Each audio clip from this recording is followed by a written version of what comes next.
ಸ್ನೇಹಿತರೆ, ಮಧು ಮಂಥನಕ್ಕೆ ಸ್ವಾಗತ. ಕೊರೋನಾ ಹೊಸತಳಿ JN1 ಜಗತ್ತಿನಲ್ಲಿ ವಕ್ಕರಿಸಿರುವ ಜತೆಗೆ ದೇಶಾದ್ಯಂತ ಕೋವಿಡ್ ಪ್ರಕರಣಗಳು ಹೆಚ್ಚಾಗುತ್ತಿವೆ. ಆ ಪೈಕಿ ಕರ್ನಾಟಕ 2ನೇ ಸ್ಥಾನದಲ್ಲಿದೆ. ಮಾತ್ರವಲ್ಲ, ನೆರೆ ರಾಜ್ಯಗಳಲ್ಲೇ ಕೋವಿಡ್ ಪ್ರಕರಣಗಳು ಹೆಚ್ಚಿರುವುದು ಆತಂಕ ಮೂಡಿಸಿದೆ. ಅದು ರಾಜ್ಯದಲ್ಲಿ ಹೆಚ್ಚಿನ ಮುನ್ನೆಚ್ಚರಿಕೆ ವಹಿಸಬೇಕು ಎನ್ನುವ ಸೂಚನೆಯನ್ನು ನೀಡಿದೆ.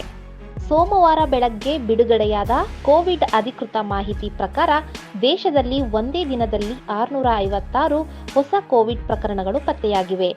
ಈ ಮೂಲಕ ಸಕ್ರಿಯ ಪ್ರಕರಣಗಳ ಸಂಖ್ಯೆ 4054ಕ್ಕೆ ತಲುಪಿದೆ.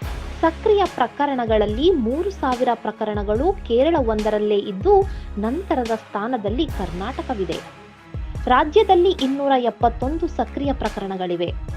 ಉಳಿದಂತೆ ನೆರೆ ರಾಜ್ಯಗಳಾದ ಮಹಾರಾಷ್ಟ್ರ 103, ತಮಿಳುನಾಡು 123 ಪ್ರಕರಣಗಳೊಂದಿಗೆ ನಂತರದ ಸ್ಥಾನದಲ್ಲಿವೆ.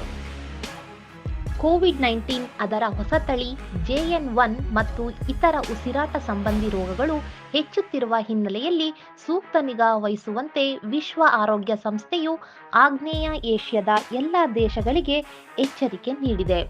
ಅಲ್ಲದೆ ಸಾರ್ವಜನಿಕರು ಮುನ್ನೆಚ್ಚರಿಕೆ ಕ್ರಮಗಳನ್ನು ಪಾಲಿಸಬೇಕು ಎಂದು ಹೇಳಿದೆ.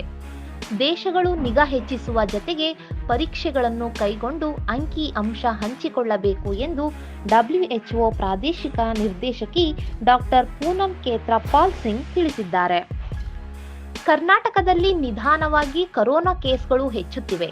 ಕಳೆದ 24 ಗಂಟೆಯಲ್ಲಿ ರಾಜ್ಯಾದ್ಯಂತ 1441 ಕೋವಿಡ್ ಪರೀಕ್ಷೆ ನಡೆದಿದ್ದು, ಇದರಲ್ಲಿ 1135 RT-PCR, 306 ರ್ಯಾಪಿಡ್ ಆಂಟಿಜೆನ್ ಟೆಸ್ಟ್ ಪರೀಕ್ಷೆ ನಡೆಸಲಾಗಿದೆ.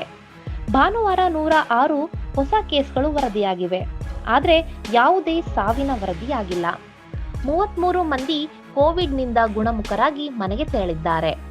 ಒಟ್ಟು ಸಕ್ರಿಯವಾಗಿರುವ 344 ಪ್ರಕರಣಗಳ ಪೈಕಿ 323 ಮಂದಿ ಮನೆಯಲ್ಲೇ ಪ್ರತ್ಯೇಕ ವಾಸವಿದ್ದರೆ 21 ಮಂದಿ ಆಸ್ಪತ್ರೆಯಲ್ಲಿದ್ದಾರೆ. 7 ಮಂದಿ ತೀವ್ರ ನಿಗಾ ಘಟಕದಲ್ಲಿ ದಾಖಲಾಗಿದ್ದಾರೆ. ಬೆಂಗಳೂರಿನಲ್ಲಿ ನಡೆಸಿದ್ದ 899 ಪರೀಕ್ಷೆಗಳಲ್ಲಿ 95 ಮಂದಿಗೆ ಕೊರೋನಾ ದೃಢಪಟ್ಟಿದೆ. ಪ್ರತಿನಿತ್ಯ 5000 ಕೋವಿಡ್ ಪರೀಕ್ಷೆ ನಡೆಸಲು ಆರೋಗ್ಯ ಇಲಾಖೆ ಗುರಿ ಹಾಕಿಕೊಂಡಿದೆ. ಹೆಚ್ಚು ಕೋವಿಡ್ ಪರೀಕ್ಷೆ ನಡೆಸುತ್ತಿರುವ ದೇಶದ ಮೊದಲ 3 ರಾಜ್ಯಗಳಲ್ಲಿ ಕರ್ನಾಟಕವೂ ಒಂದಾಗಿದೆ. ರಾಜ್ಯದ ಇತರೆ ಜಿಲ್ಲೆಗಳಿಗಿಂತ ಬೆಂಗಳೂರಲ್ಲೇ ಒಟ್ಟು 297 ಸಕ್ರಿಯ ಕೇಸ್ಗಳಿವೆ. ಮೈಸೂರು 18, ಶಿವಮೊಗ್ಗ 7, ದಕ್ಷಿಣ ಕನ್ನಡ 5, ಚಿಕ್ಕಮಗಳೂರು 4, ಮಂಡ್ಯ 3, ರಾಮನಗರ 3, ಚಾಮರಾಜನಗರ 3, ಬಳ್ಳಾರಿ 2, ತುಮಕೂರಿನಲ್ಲಿ 2 ಪ್ರಕರಣಗಳು ಪತ್ತೆಯಾಗಿವೆ.